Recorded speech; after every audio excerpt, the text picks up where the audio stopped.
Hello বন্ধুরা, কেমন আছেন? আশা করি সকলেই ভালো আছেন। তো আপনার মাঝে চলে আসলাম আরও নতুন একটি ভিডিও নিয়ে। তো আজকের ভিডিওতে আপনাদেরকে দেখাবো মোবাইলের হোম স্ক্রিন অটোমেটিক ঘুরে যায় কেন, এই সমস্যাটা কীভাবে আপনি সমাধান করবেন।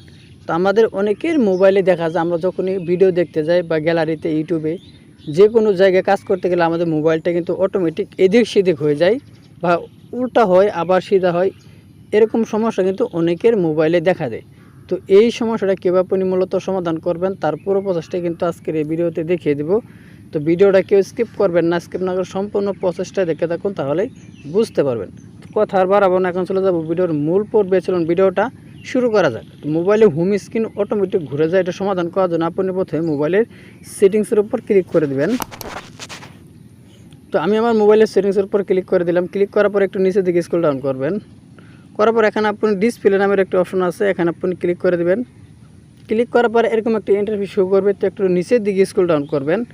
করার পর এখানে আপনি দেখতে পাচ্ছেন অটো রুটন নিচে একটি কিন্তু লেখা আছে।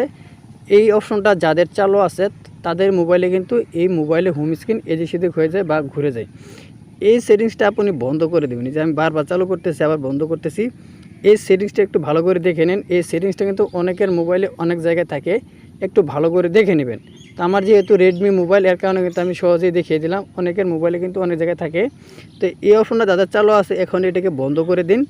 বন্ধ করে দিলেই কিন্তু আপনারা মূলত এই সমস্যাটা একদমই সমাধান হয়ে যাবে। তো এই ছিল মূলত আজকের ভিডিও। আজকের ভিডিওর মানে ক্লিয়ারলি বুঝতে পারছেন। তো আজকের ভিডিওটা যদি ভালো লাগে অবশ্যই একটি লাইক করে দেবেন, আর প্লিজ চ্যানেলটি সাবস্ক্রাইব করে আমাদের সাথে থাকবেন। তো সবাই ভালো থাকুন, সুস্থ থাকুন, আল্লাহ হাফেজ।